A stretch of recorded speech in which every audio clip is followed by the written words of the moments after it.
ನಿಮ್ಮನ್ನು ಸುಮ್ಮನೆ ಕೂರಿಸ್ತಾರೆ, ಕಣ್ಣು ಮುಚ್ಚಿ ಅಂತ ಹೇಳ್ತಾರೆ. ನಿಮ್ಮ ಮನಸ್ಸನ್ನು ಅವ್ರ ಕಂಟ್ರೋಲ್ಗೆ ತಗೊತಾರೆ. ಜಾಸ್ತಿ ನಮಗೆ ಎಲ್ಲಿ ಕನ್ಫ್ಯೂಸ್ ಮಾಡ್ತಾರೆ ಅಂದರೆ ಈ ದೇವರು, ಭಕ್ತಿ, ನಂಬಿಕೆ ಈ ಒಂದು ವಿಷಯದಲ್ಲೇ ತುಂಬ ಜನ ಕನ್ಫ್ಯೂಸ್ ಮಾಡ್ತಾರೆ. ನನಗೆ ಆ ಕೆಲಸ ಮಾಡೋಕ್ಕಾಗ್ತಾ ಇಲ್ಲ, ಅಯ್ಯೋ ನನಗೆ ಮುಂದೆ ಏನಾಗ್ಬಿಡುತ್ತೋ ಏನೋ, ಅಯ್ಯೋ ನಾನು ಅದನ್ನು ಮಾಡೋಕ್ಕೆ ನನ್ನ ಹತ್ರ ಸಾಮರ್ಥ್ಯ ಇದೆಯೋ ಇಲ್ವೋ, ಈ ಥರ ಭಯಗಳು ಯಾಕೆ ಹುಟ್ಕೊತವೆ ಅಂತಂದರೆ ಈ ಒಂದು ಕಲ್ಪನೆ ಇದೆ ನೋಡಿ. ಯಾವುದೇ ಕಾರಣಕ್ಕೂ ಕಲ್ಪನೆಯನ್ನು ಮಾಡಿಕೊಳ್ಳೇಬೇಡಿ. ಚಾಲೆಂಜ್ ಏನಂದರೆ ನಮ್ಮಲ್ಲಿ ಕೂಡ ಭಾವನೆ ಇರುತ್ತೆ. ಪ್ರಾಣಿಗಳು ಪ್ರೀತಿ ತೋರಿಸ್ತವೆ, ಎಲ್ಲ ಇದು ಮಾಡ್ತವೆ, ಅವುಗಳಿಗೂ ಭಾವನೆ ಇರುತ್ತೆ, ನಮಗೂ ಭಾವನೆ ಇರುತ್ತೆ. ಬಟ್ ಪ್ರಾಣಿಗಳಿಗೂ ಮನುಷ್ಯನಿಗೂ ಇರೋ ಒಂದು ದೊಡ್ಡದಾದ ವ್ಯತ್ಯಾಸ ಏನು ಅಂದರೆ ಕಾನ್ಷಿಯಸ್ ಮೈಂಡು ಮತ್ತು ಕಾನ್ಸೆನ್ಸ್ ಮೈಂಡು ಯಾವ ರೀತಿ ವರ್ಕ್ ಆಗುತ್ತೆ ಅನ್ನೋದನ್ನು ನೋಡೋಣ ಫಸ್ಟ್.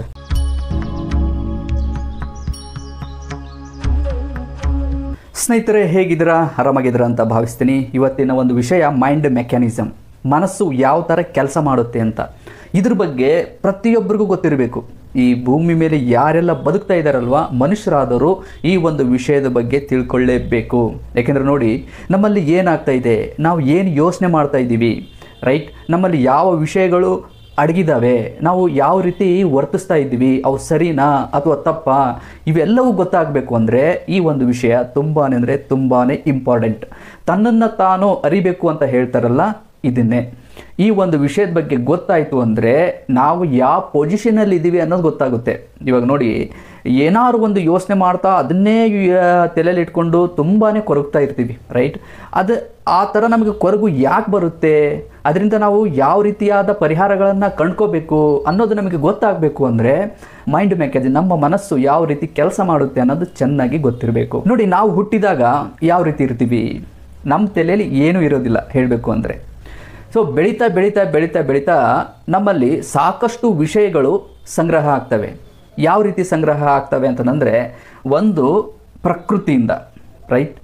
ಪ್ರಕೃತಿಯನ್ನು ನಾವು ನೋಡಿದರೆ ಸುತ್ತಮುತ್ತ ಬ್ರಹ್ಮಾಂಡ ನಮಗೆ ನಮ್ಮ ಕಣ್ಣಿಗೆ ಕಾಣ್ತಾ ಇದೆ, ರೈಟ್. ಅದರಲ್ಲಿ ಸಾಕಷ್ಟು ವಸ್ತುಗಳಿದ್ದಾವೆ, ರೈಟ್, ಸಾಕಷ್ಟು ವಸ್ತುಗಳು. ಸೂರ್ಯ ಇದೆ, ಚಂದ್ರ ಇದೆ, ಮತ್ತು ನಕ್ಷತ್ರಗಳಿದ್ದಾವೆ, ಗಿಡ ಮರಗಳಿದ್ದಾವೆ, ಮತ್ತು ಪ್ರಾಣಿಗಳಿದ್ದಾವೆ, ಪಕ್ಷಿಗಳಿದ್ದಾವೆ. ಇವನ್ನೆಲ್ಲ ನಾವು ನಮ್ಮ ಕಣ್ಣಿನಿಂದ ನೋಡ್ತೀವಿ, ಮತ್ತು ಕಿವಿಯಾರೆ ನಾವು ಕೇಳ್ತೀವಿ, ಮತ್ತು ಮೂಗಿನಿಂದ ಕೆಲವೊಂದು ವಾಸನೆಗಳು ಕೂಡ ನಮಗೆ ಗೊತ್ತಾಗ್ತವೆ. ಈ ರೀತಿಯಲ್ಲಿ ನಾವು ಇವುಗಳನ್ನು ನೋಡ್ತಾ ಇರಬೇಕಾದ್ರೆ ನಮಗೆ ಹಲವಾರು ವಿಷಯಗಳು ಸಂಗ್ರಹ ಆಗ್ತವೆ. ಅವು ಎಲ್ಲಿ ಸಂಗ್ರಹ ಆಗ್ತವೆ ಅಂದರೆ ಸಬ್ ಕಾನ್ಷಿಯಸ್ ಮೈಂಡಲ್ಲಿ, ಅಂದರೆ ಉಪಪ್ರಜ್ಞೆ ಅಂತ ನಾವು ಹೇಳ್ತೀವಿ. ಇನ್ನೂ ಒಂದು ರೀತಿಯಲ್ಲಿ ಮನುಷ್ಯ ಏನು ಸೃಷ್ಟಿ ಮಾಡ್ತಾನಲ್ವ ಆ ಒಂದು ವಿಷಯಗಳು ಕೂಡ ನಮ್ಮಲ್ಲಿ ಸಂಗ್ರಹ ಆಗ್ತವೆ. ಉದಾಹರಣೆ ಅಂತಂದರೆ ನೋಡಿ, ಒಂದು ಭಾಷೆ ಆಗಿರ್ಬೋದು, ಯಾವುದೋ ರೀತಿಯ ಒಂದು ಕೆಲಸ ಆಗಿರ್ಬೋದು, ನಂಬಿಕೆ, ದೇವರು, ಭಕ್ತಿ, ಇವೆಲ್ಲ ಒಂದು ರೀತಿಯಾದ ಮನುಷ್ಯನ ಸೃಷ್ಟಿಗಳಲ್ಲಿ ಇದ್ದಾವೆ ಕೆಲವೊಂದು, ರೈಟ್. ಆ ಒಂದು ವಿಷಯಗಳನ್ನು ನಾವು ಚಿಕ್ಕ ವಯಸ್ಸಿಂದನೂ ಕೇಳಿದಾಗ, ನೋಡಿದಾಗ ಆ ಒಂದು ಎಲ್ಲ ವಿಷಯಗಳು ಕಾನ್ಷಿಯಸ್ ಮೈಂಡಲ್ಲಿ ಸ್ಟೋರೇಜ್ ಮಾಡಿ ಇಟ್ಕೊಂಡಿರ್ತೀವಿ. ನೋಡಿ, ಇಲ್ಲಿ ಚಾಲೆಂಜ್ ಏನಂದರೆ ನಮಗೆ, ಹೌದು ನಾವೆಲ್ಲ ನೋಡ್ತಾ ಇದ್ದೀವಿ, ಸುತ್ತಮುತ್ತ ಪ್ರಪಂಚ ಎಲ್ಲ ನೋಡ್ತಾ ಇದ್ದೀವಿ, ಎಷ್ಟೋ ವಿಷಯಗಳು ನಮ್ಮ ಕಣ್ಣಿಗೆ ಕಾಣ್ತಾ ಇರ್ತವೆ, ಎಷ್ಟೋ ಜನ ಬೇರೆ ಬೇರೆ ರೀತಿಯಲ್ಲಿ ಕೆಲಸ ಮಾಡ್ತಾ ಇರ್ತಾರೆ, ರೈಟ್. ಅವನ್ನೆಲ್ಲ ನೋಡ್ತಾ ಇರ್ತೀವಿ. ಬಟ್ ಅದರಲ್ಲಿ ನಮಗೆ ಯಾವುದು ರೈಟು ಯಾವುದು ರಾಂಗ್ ಅನ್ನೋದು ಗೊತ್ತಾಗಬೇಕು. ಇದು ತುಂಬ ಅಂದರೆ ತುಂಬಾ ಇಂಪಾರ್ಟೆಂಟ್. ಏಕೆಂದರೆ ನೋಡಿ, ಯಾವುದೋ ಒಂದು ವಿಷಯನ ನಾವು ಒಪ್ಕೊತಾ ಇದ್ದೀವಿ ಅಂತಂದರೆ ಸಬ್ ಕಾನ್ಷಿಯಸ್ ಮೈಂಡಲ್ಲಿ ಇದೆ ಅಂತಂದರೆ ನಾವು ಅದನ್ನು ಸಡನ್ನಾಗಿ ಒಪ್ಕೊಂಡ್ವಿ ಅಂತಂದರೆ ಅದೇ ನಾವು ಆಗಿಬಿಡ್ತೀವಿ. ಅದೇ ರೀತಿಯಲ್ಲಿ ಮಾತಾಡೋದು, ಮತ್ತು ಅದೇ ಕೆಲಸನ ನಾವು ಮಾಡ್ತಾ ಇರೋದು, ಈ ರೀತಿಯಲ್ಲಿ ನಾವು ಜೀವನದಲ್ಲಿ ಅದನ್ನು ಉಪಯೋಗಿಸ್ಕೊತಾ ಇರ್ತೀವಿ. ನಮಗೆ ಅದು ಗೊತ್ತಿರಬೇಕು, ಅದು ನಮ್ಮಲ್ಲಿ ಯಾವ ರೀತಿ ಪರಿಣಾಮ ಬೀಳುತ್ತೆ ಅಂತ ಹೇಳಿ. ನೋಡಿ, ಸಬ್ ಕಾನ್ಷಿಯಸ್ ಮೈಂಡು ಮತ್ತು ಕಾನ್ಸೆನ್ಸ್ ಮೈಂಡು ಯಾವ ರೀತಿ ವರ್ಕ್ ಆಗುತ್ತೆ ಅನ್ನೋದನ್ನು ನೋಡೋಣ ಫಸ್ಟ್. ನೋಡಿ, ಉದಾಹರಣೆ ಹೇಳಬೇಕು ಅಂತಂದರೆ, ನಾವೊಂದು ಪ್ರಯಾಣ ಮಾಡ್ತಾ ಇದ್ದೀವಿ ಅಂತ ಅಂದ್ಕೊಳ್ಳಿ, ರೈಟ್. ಬೈಕಲ್ಲಿ ನಮ್ಮ ಮನೆಗೆ ಹೋಗ್ತಾ ಇರ್ತೀವಿ. ನೋಡಿ, ಬೈಕಲ್ಲಿ ನಮ್ಮ ಮನೆಗೆ ಹೋಗ್ತಾ ಇದ್ದೀವಿ ಅಂತಂದರೆ ಎಲ್ಲಿ ಟರ್ನ್ ತಗೋಬೇಕು ಮತ್ತು ಇದು ಕರೆಕ್ಟಾದ ದಾರಿನ ಅಂತ ಪ್ರತಿದಿನ ನಾವು ನೋಡಿಕೊಂಡೇ ಹೋಗ್ತೀವಾ? ಇಲ್ಲ. ಇದಕ್ಕಿಂತ ಮುಂಚೆ ತುಂಬ ಸರಿ ನಮ್ಮ ಮನೆಗೆ ಹೋಗಿರ್ತೀವಿ. ಹೋಗ್ತಾ ಇರಬೇಕಾದ್ರೆ ಆ ಒಂದು ರೂಟ್ ಇದೇನಿದೆ ಅಲ್ವಾ, ಅದು ನಮ್ಮ ಮೈಂಡಲ್ಲಿ ಚೆನ್ನಾಗಿ ಕೂತ್ಕೊಂಡಿರುತ್ತೆ. ನೋಡಿ, ಹಾಗಾಗಿ ನಾವು ಸುಮಾರು ಸರಿ ನಾವು ಡ್ರೈವಿಂಗ್ ಮಾಡ್ತಾ ಇರಬೇಕಾದ್ರೆ ತಲೆಯಲ್ಲಿ ಏನೋ ಒಂದು ಯೋಚನೆ ಮಾಡ್ತಾ ಇರ್ತೀವಿ ಮತ್ತು ಸರಿಯಾದ ದಾರಿಯಲ್ಲೇ ನಾವು ಹೋಗ್ತಾ ಇರ್ತೀವಿ, ರೈಟ್. ಆ ಒಂದು ಪ್ರಜ್ಞೆ ಸರಿಯಾದ ದಾರಿಯಲ್ಲಿ ಹೋಗ್ತಾ ಇದ್ದೀವಿ ಅನ್ನೋ ಪ್ರಜ್ಞೆ ನಮಗಿರಲ್ಲ, ಆದರೂ ನಾವು ಕರೆಕ್ಟಾಗಿ ಹೋಗ್ತಾ ಇರ್ತೀವಿ. ಅಂದರೆ ಅಲ್ಲಿ ಸಬ್ ಕಾನ್ಷಿಯಸ್ ಮೈಂಡು ಆನ್ ಆಗಿರುತ್ತೆ, ವರ್ಕ್ ಮಾಡ್ತಾ ಇರುತ್ತೆ ಅಂತ. ಮತ್ತು ಪ್ರಜ್ಞೆ. ಕಾನ್ಷಿಯಸ್ ಮೈಂಡ್ ಅಂತಂದ್ರೆ ನೋಡಿ, ಇವಾಗ ನಾವು ಒಂದು ಅಡ್ರೆಸ್ ಹುಡುಕ್ತಾ ಇರ್ತೀವಿ, ಆ ಅಡ್ರೆಸ್ ನಮಗೆ ಇದಕ್ಕಿಂತ ಮುಂಚೆ ನಮಗೆ ಗೊತ್ತಿರೋದಿಲ್ಲ, ಅಂದರೆ ಸಬ್ ಕಾನ್ಷಿಯಸ್ ಮೈಂಡಲ್ಲಿ ಅದು ಇರೋದಿಲ್ಲ, ಅದನ್ನ ಎಲ್ಲೂ ನೋಡಿ ಇರೋದಿಲ್ಲ ನಾವು ಇದಕ್ಕಿಂತ ಮುಂಚೆ. ಸೊ ಅವಾಗ ನಾವೇನು ಮಾಡ್ತೀವಿ, ಅದನ್ನು ಚೆನ್ನಾಗಿ ಹುಡ್ಕೊಂಡು ಹೋಗ್ತೀವಿ. ಗೊತ್ತಿಲ್ಲ ಅಂದರೆ ಯಾರನ್ನಾರು ಕೇಳ್ತೀವಿ, ಈ ಅಡ್ರೆಸ್ ಎಲ್ಲಿ ಬರುತ್ತೆ ಏನು ಅಂತ ಹೇಳಿ. ಆ ಒಂದು ಸಮಯದಲ್ಲಿ ಪ್ರಜ್ಞೆಯಲ್ಲಿ ನಮ್ಮ ಮೈಂಡ್ ಕೆಲಸ ಮಾಡ್ತಾ ಇರುತ್ತೆ, ರೈಟ್. ಇವಾಗ ನೀವು ನನ್ನ ವಿಡಿಯೋ ನೋಡ್ತಾ ಇದ್ದೀರಾ ಅಂತಂದರೆ, ಇವಾಗ ನೋಡ್ತಾ ಇದ್ದೀರಲ್ವ, ಇದು ಪ್ರಜ್ಞೆ, ಇದು ಕಾನ್ಷಿಯಸ್ ಮೈಂಡ್. ಇದೇ ನಾನು ಮಾತಾಡಿರೋ ವಿಡಿಯೋನೇ ನಿಮಗೆ ನಾಳೆ ನಾಡಿದ್ದು ಮತ್ತೆ ನೆನಪಾಗ್ತಾ ಇತ್ತು ಅಂತಂದರೆ ಅದು ಸಬ್ ಕಾನ್ಷಿಯಸ್ ಮೈಂಡು. ನೋಡಿ, ನಾವು ಏನೆಲ್ಲ ಪ್ರತಿದಿನ ಮಾಡ್ತಾ ಇರ್ತೀವಲ್ವ, ಯಾವ್ದಾದ್ರು ಒಂದು ವಿಷಯ ನೋಡ್ತಾ ಇರ್ತೀವಿ, ಯಾವ್ದಾದ್ರು ಒಂದು ಕೆಲಸ ನೋಡ್ತಾ ಇರ್ತೀವಿ, ಅವೆಲ್ಲ ಏನು ಅಂದರೆ ವಿಷಯಗಳು, ರೈಟ್. ಪ್ರತಿಯೊಂದರಲ್ಲೂ ಸರಿ ಯಾವುದು ತಪ್ಪು ಯಾವುದು ಅನ್ನೋದು ಇದ್ದೇ ಇರುತ್ತೆ. ನಾವು ಯಾರಾದರೂ ನಮ್ಮ ಜೊತೆಗೆ ಮಾತಾಡ್ತಾ ಇದ್ದಾರೆ ಅಂತಂದ್ರೂ ಅದರಲ್ಲೂ ಕೂಡ ಒಂದು ಸರಿ ಯಾವುದು ತಪ್ಪು ಯಾವುದು ಅನ್ನೋದು ಇದ್ದೇ ಇರುತ್ತೆ. ಹಾಗಾದರೆ ನಾವು ಅದನ್ನು ಹೇಗೆ ನೋಡೋದು? ಇವಾಗ ನೋಡಿ, ಪ್ರೆಸೆಂಟಲ್ಲಿ ನಮ್ಮ ಜೊತೆಗೊಬ್ಬರು ಮಾತಾಡ್ತಾ ಇದ್ದಾರೆ ಅಂತ ಅಂದ್ಕೊಳ್ಳಿ, ರೈಟ್. ಮಾತಾಡ್ತಾ ಇರಬೇಕಾದ್ರೆ ಅವ್ರ ಮಾತನ್ನು ಕೇಳಿ ಆ ಒಂದು ಮೂಮೆಂಟಲ್ಲಿ ನಾವು ಆಲೋಚನೆ ಮಾಡ್ತಾ ಇದ್ದರೆ ನಮಗೆ ಅದರಲ್ಲಿ ಸರಿ ಯಾವುದು ತಪ್ಪು ಯಾವುದು ಅನ್ನೋದು ನಮಗೆ ಗೊತ್ತಾಗುತ್ತೆ. ಈ ಒಂದು ಆಲೋಚನೆ ಮಾಡೋ ಶಕ್ತಿ ಏನಿದೆ ಅಲ್ವಾ, ಇದು ನಾವು ಪ್ರಜ್ಞೆಯಲ್ಲಿ ಇದ್ದಾಗಲೂ ಕೂಡ ನಾವು ಇದನ್ನು ಉಪಯೋಗಿಸ್ಬೋದು. ನಮ್ಮಲ್ಲಿ ಒಂದು ಆಲೋಚನಾ ಶಕ್ತಿ ಇದೆ, ಅದನ್ನು ಹೇಳ್ತೀನಿ ನಿಮಗೆ. ಪ್ರಾಣಿಗಳಿಗೂ ಮತ್ತು ಮನುಷ್ಯರಿಗೂ ಏನು ವ್ಯತ್ಯಾಸ ಅಂತ ನಿಮಗೆ ಮುಂದೆ ಹೇಳ್ತೀನಿ. ನಮ್ಮಲ್ಲಿ ಆಲೋಚನೆ ಮಾಡೋ ಒಂದು ಶಕ್ತಿ ಇದೆ, ಅದನ್ನು ನಾವು ಪ್ರಜ್ಞೆಯಲ್ಲಿದ್ದಾಗೂ ಉಪಯೋಗಿಸ್ಬೋದು, ಉಪಪ್ರಜ್ಞೆಯಲ್ಲಿದ್ದಾಗೂ ನಾವು ಉಪಯೋಗಿಸ್ಬೋದು. ಆಯ್ತು, ಇವಾಗ ನಮ್ಗೆ ಯಾರೋ ಏನೋ ಒಂದು ವಿಷಯನ ಹೇಳಿದರು, ರೈಟ್. ಆ ಒಂದು ಟೈಮಲ್ಲಿ ನಾವು ಯೋಚನೆ ಮಾಡಲಿಲ್ಲ, ಆಲೋಚನೆ ಮಾಡಲಿಲ್ಲ, ಸಡನ್ನಾಗಿ ನಂಬಿದ್ವಿ ಅಂದ್ಕೊಳ್ಳಿ, ಆಗ ಅದು ಸಬ್ ಕಾನ್ಷಿಯಸ್ ಮೈಂಡಲ್ಲಿ ಹೋಗುತ್ತೆ, ಅದು ನಾವಾಗ್ತೀವಿ. ನೋಡಿ, ಯಾವುದ್ರ ಬಗ್ಗೆ ನಾವು ಆಲೋಚನೆ ಮಾಡೋದಿಲ್ವೋ ಅದು ಚೆನ್ನಾಗಿ ಕೂತ್ಕೊಂಡ್ಬಿಡುತ್ತೆ ನಮ್ಮ ಮೈಂಡಲ್ಲಿ, ಆವಾಗ ನಾವು ಅದಾಗ್ತೀವಿ. ನೋಡಿ, ಇದಕ್ಕೊಂದು ಎಕ್ಸಾಂಪಲ್ ಹೇಳಬೇಕು ಅಂತಂದರೆ, ಯಾರಾದರೂ ನಿಮ್ಮ ಮನಸ್ಸನ್ನು ಸರಿ ಮಾಡ್ತೀನಿ ಅಂತ ಹೇಳಿ ನಿಮ್ಮನ್ನು ಸುಮ್ಮನೆ ಕೂರಿಸ್ತಾರೆ, ಕಣ್ಮುಚ್ಚಿ ಅಂತ ಹೇಳ್ತಾರೆ, ನಿಮ್ಮ ಮನಸ್ಸನ್ನು ಅವ್ರ ಕಂಟ್ರೋಲ್ಗೆ ತಗೊತಾರೆ, ರೈಟ್. ಅವರು ನಿಮ್ಮನ್ನು ಕಣ್ಮುಚ್ಚಿ ನಿಮ್ಮ ಕಡೆ ಎಲ್ಲೂ ನಿಮ್ಮ ಒಂದು ಗಮನನ ಎಲ್ಲೂ ಹೋಗದೇ ಇರೋ ಹಾಗೆ ನೋಡಿಕೊಂಡು ಅವರು ಹೇಳಿದ್ದನ್ನೇ ಫಾಲೋ ಮಾಡೋಕ್ಕೆ ಹೇಳ್ತಾರೆ ನಿಮಗೆ. ಆವಾಗ ನೀವು ಅದನ್ನೇ ಫಾಲೋ ಮಾಡ್ತೀರಾ. ಯಾವಾಗ ನೀವು ಅದನ್ನು ನಿಜ ಅಂತ ತಿಳ್ಕೊಂಡು ಅದನ್ನೇ ಫಾಲೋ ಮಾಡ್ತೀರಲ್ವ, ಅದು ನಿಮ್ಮ ಸಬ್ ಕಾನ್ಷಿಯಸ್ ಮೈಂಡಲ್ಲಿ ಸ್ಟ್ರಾಂಗಾಗಿ ಕೂತ್ಕೊಂಡ್ಬಿಡುತ್ತೆ, ನಿಮಗೆ ಅದು ನಿಜ ಅಂತಲೇ ಅನಿಸುತ್ತೆ. ಆವಾಗ ನಿಮ್ಮ ಮೈಂಡನ್ನು ಅವ್ರು ಕಂಟ್ರೋಲ್ ಮಾಡ್ತಾ ಇರ್ತಾರೆ. ಸೊ ಇವಾಗ ವಾಸ್ತವದಲ್ಲಿ ನಮಗೆ ಅದು ಕರೆಕ್ಟಾಗಿ ನಿಜನಾ ಅಥವಾ ಸುಳ್ಳ ಅನ್ನೋದು ಕರೆಕ್ಟಾಗಿ ನಮಗೆ ಗೊತ್ತಾಗಬೇಕು ಅಂತಂದರೆ ನಾವು ಆಲೋಚನೆ ಮಾಡೋ ಶಕ್ತಿಯನ್ನು ಹೆಚ್ಚಾಗಿ ಬೆಳೆಸ್ಕೋಬೇಕು. ಆಯಿತು, ಇವಾಗ ನಮಗೆ ಪ್ರಜ್ಞೆಯಲ್ಲಿ ನಾವು ಅದನ್ನು ಯೂಸ್ ಮಾಡೋಕ್ಕಾಗಲಿಲ್ಲ. ಇವಾಗ ಯಾರೋ ಏನೋ ಮಾತಾಡ್ತಾ ಯಾರೋ ಏನೋ ಹೇಳಿದರು ಅಂತಂದರೆ ನಾವು ಅದ್ರ ಬಗ್ಗೆ ಆ ಟೈಮಲ್ಲಿ ಯೋಚನೆ ಮಾಡಿಲ್ಲ, ಸಡನ್ನಾಗಿ ನಂಬಿಟ್ವಿ. ಇವಾಗ ಅದು ನಮಗೆ ಒಂದು ಸಬ್ ಕಾನ್ಷಿಯಸ್ ಮೈಂಡಲ್ಲಿದೆ, ಉಪಪ್ರಜ್ಞೆಯಲ್ಲಿದೆ. ಆವಾಗ ನಾವೇನು ಮಾಡಬೇಕು ಅಂದರೆ ಅದೇ ಒಂದು ವಿಷಯನ ಪ್ರಜ್ಞೆಯಲ್ಲಿ ಮತ್ತೆ ತಂದ್ಕೋಬೇಕು. ನೋಡಿ, ಮೊನ್ನೆ ಯಾರಾದರೂ ಏನೋ ಒಂದು ವಿಷಯ ನಮಗೆ ಹೇಳಿದರು ಅಂತ ಅಂದ್ಕೊಳ್ಳಿ, ರೈಟ್. ಅದನ್ನು ನಾವು ಇವತ್ತು ಪ್ರಜ್ಞೆಗೆ ತಂದು ಆಲೋಚನೆ ಮಾಡೋಕ್ಕೆ ಶುರು ಮಾಡಿದರೆ ಆವಾಗ ನಮ್ಮಲ್ಲಿ ಅನೇಕ ಪ್ರಶ್ನೆಗಳು ಹುಟ್ಕೊತವೆ. ಅಲ್ಲಿ ನಮಗೆ ಅನೇಕ ಪ್ರಶ್ನೆಗಳು ಹುಟ್ಕೊತವೆ. ಆ ಪ್ರಶ್ನೆಗಳಿಗೆ ನಾವು ಉತ್ತರ ಹುಡುಕ್ತಾ ಹೋದಾಗ ನಮಗೆ ಆವಾಗ ಯಾವುದು ಸರಿ ಯಾವುದು ತಪ್ಪು ಅನ್ನೋದು ಚೆನ್ನಾಗಿ ಗೊತ್ತಾಗುತ್ತೆ. ನೋಡಿ, ಇದನ್ನು ಯಾಕೆ ಹೇಳ್ತಾ ಇದ್ದೀನಿ ಅಂದರೆ, ವಿಚಾರಗಳು ಸರಿ ಇದ್ದರೆ ಒಂದು ಪ್ಲಸ್ ಪಾಯಿಂಟ್ ಏನಂದರೆ ಮೆಂಟಲಿ ಸ್ಟ್ರಾಂಗ್ ಆಗ್ತೀವಿ, ನಾವು ಯಾವಾಗಲೂ ಧೈರ್ಯವಾಗಿರ್ತೀವಿ. ನಮ್ಮಲ್ಲಿ ಭಯ ಇದೆ ಅಂತಂದರೆ ನಮ್ಮಲ್ಲಿ ಏನು ಸಬ್ ಕಾನ್ಷಿಯಸ್ ಮೈಂಡಲ್ಲಿ ನಾವೇನು ವಿಷಯಗಳನ್ನು ತುಂಬಿಕೊಂಡಿದ್ದೀವಲ್ವ ಅವುಗಳಲ್ಲಿ ಸತ್ಯ ಇಲ್ಲ ಅಂತ ಅರ್ಥ, ಅಕಸ್ಮಾತ್ ಅದರಲ್ಲಿ ಗೊಂದಲ ಇದೆ ಅಂತ ಅರ್ಥ.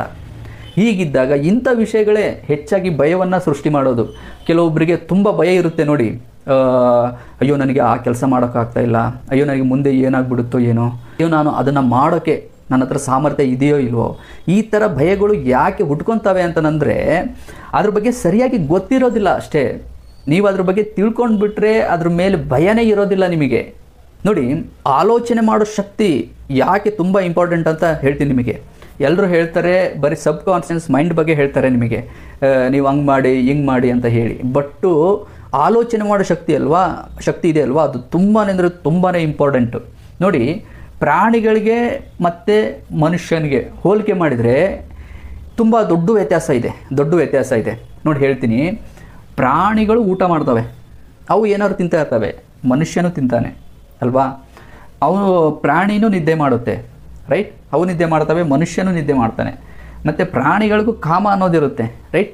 ಕಾಮ, ಬಯಕೆ, ಸೆಕ್ಸ್ ಅನ್ನೋದಿರುತ್ತೆ, ಅದು ಮನುಷ್ಯನಿಗೂ ಇರುತ್ತೆ. ಕಾಮ ಕಾಮ ಅಂದರೆ ಬರೀ ಸೆಕ್ಸ್ ಅಷ್ಟೇ ಅಲ್ಲ, ಬಯಕೆಗಳು ನಾವು ಏನೇನು ಬಯಸ್ತೀವ ಅವೆಲ್ಲವನ್ನು ಒಂಥರ ನಾವು ಕಾಮ ಅಂತಲೇ ಅನ್ಕೋಬೋದು. ಮತ್ತು ಪ್ರಾಣಿಗಳಲ್ಲಿಯೂ ಮಕ್ಕಳಿರ್ತವೆ, ಅವು ಕೂಡ ಮಕ್ಕಳು ಮಾಡ್ತವೆ. ಮನುಷ್ಯನಲ್ಲಿ ಮಕ್ಕಳಿರುತ್ತೆ ಮತ್ತು ಫ್ಯಾಮಿಲಿ ಇರುತ್ತೆ. ಪ್ರಾಣಿಗಳಲ್ಲಿಯೂ ಒಂದು ರೀತಿಯಾದ ಫ್ಯಾಮಿಲಿ ಇದ್ದೇ ಇರುತ್ತೆ. ಮತ್ತು ಅವುಗಳಿಗೂ ಪ್ರಾಣಿಗಳಿಗೂ ಭಾವನೆ ಇರುತ್ತೆ, ರೈಟ್. ನಮ್ಮಲ್ಲಿ ಕೂಡ ಭಾವನೆ ಇರುತ್ತೆ.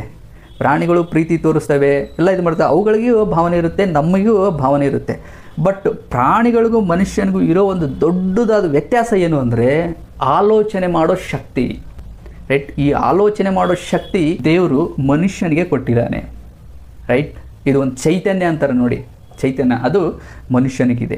ಹಾಗಾಗಿನೇ ಇವತ್ತು ಮನುಷ್ಯ ಇಷ್ಟು ದೊಡ್ಡ ದೊಡ್ಡ ಬಿಲ್ಡಿಂಗನ್ನು ಕಟ್ಟಿದ್ದಾನೆ, ಆಕಾಶದಲ್ಲಿ ಹಾರಾಡೋ ವಿಮಾನವನ್ನು ಕಂಡು ಹಿಡಿದಿದ್ದಾನೆ, ಸುತ್ತಮುತ್ತ ದೊಡ್ಡ ದೊಡ್ಡ ವಸ್ತುಗಳನ್ನೆಲ್ಲ ತಯಾರು ಮಾಡಿದ್ದಾನೆ, ರೆಡಿ ಮಾಡಿದ್ದಾನೆ. ಯಾಕೆ? ಆಲೋಚನೆ ಮಾಡೋ ಶಕ್ತಿ ಇದೆ. ಪ್ರಾಣಿಗಳಿಗೂ ಅವು ಇದ್ದಿದ್ರೆ, ಆಲೋಚನೆ ಮಾಡೋ ಶಕ್ತಿ ಇದ್ದಿದ್ರೆ ಅವು ಕೂಡ ನಮ್ಮಾಗೆ ದೊಡ್ಡ ದೊಡ್ಡ ಬಿಲ್ಡಿಂಗಲ್ಲಿ ಬದುಕ್ತಾ ಇರ್ತಿದ್ವು. ಹಾಗಾಗಿ ಆಲೋಚನೆ ಮಾಡೋ ಶಕ್ತಿ ಇದೆಯಲ್ವಾ, ಇದು ದೇವರು ಕೊಟ್ಟಿರೋ ಒಂದು ದೊಡ್ಡದಾದ ಒಂದು ವರ, ಇದು ವರ ಅಂತಲೇ ಹೇಳ್ಬೋದು. ಹಾಗಾಗಿನೇ ನೋಡಿ, ನಿಮಗೆ ಆಲೋಚನೆ ಮಾಡೋಕ್ಕೆ ಬಿಡೋದಿಲ್ಲ ಕೆಲವೊಬ್ಬರು. ನೀವು ಅವರನ್ನು ನಂಬಬೇಕಷ್ಟೇ, ನಂಬಿ ಅವ್ರ ಹತ್ರ ಹೋಗಬೇಕು. ಆ ರೀತಿ ಮಾಡ್ತಾರೆ. ನೀವೇನಾದ್ರು ಪ್ರಶ್ನೆ ಕೇಳಿದ್ರೆ ನೀವು ಪ್ರಶ್ನೆನೇ ಕೇಳಬಾರ್ದು, ನೀವು ದಾರಿ ತಪ್ತಾ ಇದ್ದೀರಾ ಅಂತಂದು ಹೇಳ್ತಾರೆ, ರೈಟ್. ಯಾಕೆ? ನಮ್ಮಲ್ಲಿ ಆ ಒಂದು ಶಕ್ತಿ ಇದೆ, ದೇವರು ಅದನ್ನು ಕೊಟ್ಟಿದ್ದಾನೆ ಅಂದರೆ ನಾವು ಅದನ್ನು ಉಪಯೋಗಿಸಲೇಬೇಕು. ಇಲ್ಲಾಂದರೆ ನಮ್ಮದೊಂದು ದೊಡ್ಡದೊಂದು ಮೂರ್ಖತನ ಆಗುತ್ತೆ ಅಷ್ಟೇ. ಅದು ದೇವರು ನಮಗೆ ಆಲೋಚನೆ ಮಾಡೋ ಶಕ್ತಿ ಯಾಕೆ ಕೊಟ್ಟಿದ್ದಾನೆ ಅಂತಂದರೆ ವ್ಯಕ್ತಿ ಸರಿದಾರಿಯಲ್ಲಿ ಹೋಗಬೇಕು, ರೈಟ್. ನೋಡಿ, ಇಲ್ಲಿ ಇಚ್ಛಾ ಸ್ವಾತಂತ್ರ್ಯ ಇದೆ, ನಮಗೆ ಒಳ್ಳೆಯದು ಕೆಟ್ಟದ್ದು ಎರಡು ಆಪ್ಷನ್ ಇದೆ, ಮತ್ತು ಅದ್ರ ಜೊತೆಗೆ ಆಲೋಚನೆ ಮಾಡೋ ಶಕ್ತಿ ಇದೆ, ಯಾವುದು ಸರಿ ಯಾವುದು ತಪ್ಪು ಅಂತ ಹೇಳಿ. ಆಲೋಚನೆ ಮಾಡೋರು ಸರಿದಾರಿಯಲ್ಲಿ ಹೋಗ್ತಾರೆ, ಬ್ಲೈಂಡಾಗಿ ನಂಬೋರು ತಪ್ಪು ದಾರಿಯಲ್ಲಿ ಹೋಗ್ತಾ ಇರ್ತಾರೆ ಅಷ್ಟೇ. ಹಾಗಾಗಿ ಸ್ನೇಹಿತರೆ, ಯಾವುದಾದ್ರು ಒಂದು ನೋಡ್ತಾ ಇದ್ದೀವಿ, ಯಾವುದಾದ್ರು ಒಂದು ಕೇಳ್ತಾ ಇದ್ದೀವಿ ಅಂತಂದರೆ ಅದ್ರ ಬಗ್ಗೆ ತುಂಬ ಫಸ್ಟ್ ಆಲೋಚನೆ ಮಾಡಬೇಕಾಗುತ್ತೆ. ನಮಗೆ ಪ್ರಜ್ಞೆಯಲ್ಲಿ ನಮಗೆ ಆಲೋಚನೆ ಮಾಡಲಿಲ್ಲ ಅಂದರೂ ಪರವಾಗಿಲ್ಲ, ಅದು ಎಲ್ಲೋ ಒಂದು ಕಡೆ ನಮ್ಮ ಒಂದು ಸಬ್ ಕಾನ್ಷಿಯಸ್ ಮೈಂಡಲ್ಲಿ ಇದ್ದೇ ಇರುತ್ತೆ, ರೈಟ್. ಅದನ್ನು ನಾವು ಪ್ರಜ್ಞೆಗೆ ತಗೊಂಡು ಯಾವಾಗಾದರೂ ನಾವು ಅದ್ರ ಬಗ್ಗೆ ಆಲೋಚನೆ ಮಾಡ್ಬೋದು. ನೋಡಿ, ಒಂದು ಎಕ್ಸಾಂಪಲ್ ಹೇಳ್ತೀನಿ ನನಗೆ ಸುಮ್ಮನೆ. ನಮಗೆ ಈಗ ನಾವು ಹಾವಿಗೆ ಇದು ಮಾಡ್ತೀವಿ ನೋಡಿ, ಹಾಲನ್ನು ಎರಿತಾ ಇರ್ತಾರೆ ಹಾವಿಗೆ. ವಾಸ್ತವ ಸತ್ಯ ಏನು ಅಂತಂದರೆ ಹಾವಿಗೆ ಯಾಕೆ ಹಾಲನ್ನು ಎರೀತಾರೆ ಅನ್ನೋದನ್ನು ನೀವು ಸ್ವಲ್ಪ ಸರ್ಚ್ ಮಾಡಿದಾಗ ಈ ಒಂದು ಪ್ರಶ್ನೆ ಬಂದಾಗ ಮಾತ್ರ ನಿಮಗೆ ಸತ್ಯ ಗೊತ್ತಾಗೋದು, ಇಲ್ಲಾಂದರೆ ಗೊತ್ತಾಗಲ್ಲ. ಸತ್ಯ ಏನು ಅಂತಂದರೆ ಹಾವು ಹಾಲನ್ನು ಕುಡಿಯೋದೇ ಇಲ್ಲ, ರೈಟ್. ಅದು ವೆಜ್ ಅಲ್ಲ, ನಾನ್ ವೆಜ್. ಬಟ್ ನಾವು ಇವಾಗಲೂ ನಾವು ಅದನ್ನು ಮಾಡ್ತಾನೇ ಇದ್ದೀವಿ.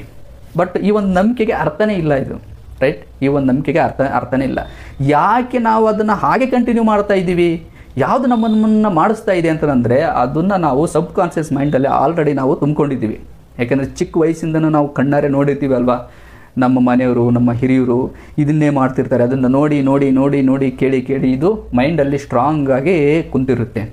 ಹಾಗಾಗಿ ಇದೇ ಥರ ಎಷ್ಟೋ ಒಂದು ಕುರುಡು ನಂಬಿಕೆಗಳು ನಮ್ಮಲ್ಲಿ ಅಡಗಿದ್ದಾವೆ. ಅದನ್ನು ಆದಷ್ಟು ನಾವು ಪ್ರಜ್ಞೆಗೆ ತಂದುಕೊಂಡು ಅದ್ರ ಬಗ್ಗೆ ಯೋಚನೆ ಮಾಡಿ ಸತ್ಯವನ್ನು ತಿಳಿಬೇಕು. ಮತ್ತು ಇನ್ನೊಂದು ವಿಷಯನ ಹೇಳೋದು ಮರ್ತೆ ನಾನು, ಈ ಒಂದು ಕಲ್ಪನೆ ಇದೆ ನೋಡಿ, ಯಾವುದೇ ಕಾರಣಕ್ಕೂ ಕಲ್ಪನೆಯನ್ನು ಮಾಡಿಕೊಳ್ಳೇಬೇಡಿ. ನೋಡಿ, ಇದ್ದದ್ದನ್ನು ಇದ್ದ ಹಾಗೆ ನೋಡಬೇಕು, ರೈಟ್. ಕಲ್ಪನೆಗಳಿಗಂತಕ್ಕೂ ಸ್ಥಾನನೇ ಕೊಡಬೇಡಿ ನೀವು. ಯಾರಾದರೂ ಏನಾದರೂ ಹೇಳ್ತಾ ಇದ್ದಾರೆ ಅಂದರೆ ಅದು ಮೊದಲು ಕಲ್ಪನೆನ ಅಥವಾ ವಾಸ್ತವನ, ರಿಯಾಲಿಟಿನ ಚೆನ್ನಾಗಿ ಯೋಚನೆ ಮಾಡಿ ಫಸ್ಟು.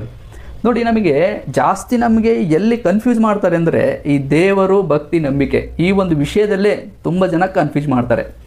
ಏನೇನೋ ಹೇಳ್ತಾರೆ ನೋಡಿ, ಕಲ್ಪನೆಗಳಿಗೆ ಅವಕಾಶ ಕೊಡಬೇಡಿ. ಸಿಂಪಲ್ ದೇವರನ್ನು ನಮಗೆ ಅರಿಬೇಕು, ದೇವರ ಶಕ್ತಿ ಗೊತ್ತಾಗಬೇಕು, ದೇವರ ಜ್ಞಾನ ಗೊತ್ತಾಗಬೇಕು ಅಂದರೆ ದೇವರು ಸೃಷ್ಟಿ ಮಾಡಿರೋ ಪ್ರಕೃತಿಯನ್ನು ನೋಡಿದರೆ ಸಾಕು ನಾವು, ರೈಟ್. ಈಗ ನಮ್ಮ ಬ್ರಹ್ಮಾಂಡವನ್ನು ನೋಡಿದರೆ ಸಾಕು, ನಮಗೆ ಆ ಭಗವಂತನ ಜ್ಞಾನ ಏನು, ಆ ಒಂದು ಶಕ್ತಿ ಏನು ಅನ್ನೋದು ನಮಗೆ ಗೊತ್ತಾಗ್ಬಿಡುತ್ತೆ. ನಾವೇನು ಬೇರೆ ಏನು ಕಲ್ಪನೆ ಮಾಡ್ಕೊಳ್ಳೋದು ಬೇಕಾಗಿಲ್ಲ. ಇಡೀ ಬ್ರಹ್ಮಾಂಡ ಪ್ರತಿದಿನ ನಮಗೆ ಪಾಠ ಕಲಿಸ್ತಾನೆ ಇರುತ್ತೆ, ಸೂರ್ಯ ಬರ್ತಾನೆ ಇರ್ತಾನೆ. ನಾವು ಅದನ್ನು ನೋಡಿ ಯಾವಾಗಾದ್ರೂ ಆಶ್ಚರ್ಯಪಟ್ಟಿದ್ದೀವ, ಅಪ್ಪ ಏನಪ್ಪ ದೇವ್ರು ಇಂಥ ಒಂದು ದೊಡ್ಡದಾದ ಸೂರ್ಯನ ಸೃಷ್ಟಿ ಮಾಡಿ ಅದ್ರ ಮುಖಾಂತರ ಬೆಳಕು ಬರ್ತಾ ಇದೆ ಅಂದರೆ ಇಂಥ ಒಂದು ದೊಡ್ಡದಾದ ಸೂರ್ಯನ ಸೃಷ್ಟಿ ಮಾಡಿದ್ದಾನೆ ಅಂತಂದರೆ ಆ ಭಗವಂತ ಎಷ್ಟು ದೊಡ್ಡವನು. ಇಂಥ ವಿಷಯಗಳನ್ನು ನೋಡಿ ನಮಗೆ ಯಾವಾಗಾದರೂ ಆಶ್ಚರ್ಯ ಆಗಿದೆಯಾ? ಮತ್ತು ಆಕಾಶದಿಂದ ಮಳೆ ಬರ್ತಾ ಇರುತ್ತೆ, ಈ ಒಂದು ವ್ಯವಸ್ಥೆ ಎಷ್ಟು ಅದ್ಭುತವಾಗಿದೆ ಅಂತ ಏನಾದ್ರು ನಾವು ಆಶ್ಚರ್ಯಪಟ್ಟಿದ್ದೀವ? ಇಲ್ಲ. ಯಾಕಂದರೆ ಅವುಗಳನ್ನು ನಾವು ಸರಿಯಾಗಿ ಗಮನಿಸೇ ಇಲ್ಲ. ನಾವು ಎಂಥದಕ್ಕೆ ಆಶ್ಚರ್ಯಪಡ್ತೀವಿ ಗೊತ್ತಾ? ಯಾರಾದರೂ ಹಿಂಗೆ ಕೈಯಲ್ಲಿ ನಿಂಬೆಹಣ್ಣು ತೋರಿಸಿದರೆ ಸಾಕು, ಇಲ್ಲಾಂದರೆ ನಮ್ಮನ್ನು ಕಣ್ಮುಚ್ಚಿ ಏನೇನೋ ಹೇಳ್ತಾರೆ, ನೀವು ಅಲ್ಲಿ ಹೋಗ್ತೀರಾ ಇಲ್ಲಿ ಹೋಗ್ತೀರಾ. ಇಂಥ ಕಾಲ್ಪನಿಕವಾದ ವಿಷಯಗಳನ್ನು ಹೇಳಿದ್ರಂದ್ರೆ ಅದಕ್ಕೆ ನಾವು ಆಶ್ಚರ್ಯಗಳನ್ನು ಪಡ್ತೀವಿ. ನಮಗೆ ರಿಯಾಲಿಟಿ ನಾವು ನೋಡ್ತಾ ಇಲ್ಲ ಹೇಳಬೇಕು ಅಂತಂದರೆ. ಹಾಗಾಗಿ ನಾವು ಎಲ್ಲಿ ದಾರಿ ತಪ್ತಾ ಇದ್ದೀವಿ ಅಂತಂದರೆ ನಾವು ರಿಯಾಲಿಟಿ ನೋಡ್ತಾ ಇಲ್ಲ ಲೈಫಲ್ಲಿ. ನಮ್ಮದೇ ಯಾರು ಏನೇನೋ ಕಲ್ಪನೆಗಳನ್ನು ನಮ್ಮ ಸಬ್ಕಾನ್ಷಿಯಸ್ ಮೈಂಡಲ್ಲಿ ತುಂಬಿಟ್ಟಿದ್ದಾರೆ, ನಾವು ಅವುಗಳನ್ನು ಫಾಲೋ ಮಾಡ್ತಾ ಹೋಗ್ತಿದ್ದೀವಿ ಅಷ್ಟೇ. ಅದಕ್ಕೆ ಅರ್ಥನೇ ಇರೋದಿಲ್ಲ ಹೇಳಬೇಕು ಅಂದರೆ. ಹಾಗಾಗಿ ಕಲ್ಪನೆಗಳಿಗೆ ಅವಕಾಶ ಕೊಡಲೇಬಾರ್ದು. ನೋಡಿ, ದೇವರು ಸಿಸ್ಟಮೆಟಿಕ್ಕಾಗಿ ಕರೆಕ್ಟಾಗಿ ನಮ್ಮನ್ನು ರೆಡಿ ಮಾಡಿದ್ದಾನೆ, ರೈಟ್. ನಮ್ಮ ಮುಂದೆ ಪ್ರಪಂಚ ಇದೆ, ರೈಟ್. ಈ ಒಂದು ಪ್ರಪಂಚದಲ್ಲಿ ಒಳ್ಳೆಯದು ಕೆಟ್ಟದ್ದು ಇದೆ. ಮನುಷ್ಯರು ಕೂಡ ಒಳ್ಳೆಯದನ್ನು ಸೃಷ್ಟಿ ಮಾಡ್ತಾರೆ, ಕೆಟ್ಟದ್ದನ್ನು ಸೃಷ್ಟಿ ಮಾಡ್ತಾರೆ. ನಾವು ಇವುಗಳನ್ನು ನೋಡ್ತಾ ಇರ್ತೀವಿ ಮತ್ತು ಕೇಳ್ತಾ ಇರ್ತೀವಿ. ಇವುಗಳನ್ನು ಕೇಳಿದಾಗ ನಮಗೆ ಆಲೋಚನೆ ಮಾಡೋ ಶಕ್ತಿ ಇದೆ. ಆಲೋಚನೆ ಮಾಡಿ ಯಾವುದು ರೈಟು ಯಾವುದು ರಾಂಗು ಅಂತ ತಿಳ್ಕೊಂಡ್ರೆ ಮುಗೀತು, ಯಾವುದೇ ಸಮಸ್ಯೆನೇ ಇರೋದಿಲ್ಲ ಅಲ್ಲಿ. ನಿಮ್ಮಲ್ಲಿ ಎಂಥ ಯೋಚನೆಗಳು ಕಾಡ್ತಾ ಇದ್ರೂ, ಎಂಥ ನೀವು ಡಿಪ್ರೆಷನಲ್ಲಿ ಇದ್ದರೂ ಕೂಡ ನೀವು ಅವುಗಳಿಂದ ಹೊರಗೆ ಬರ್ಬೋದು.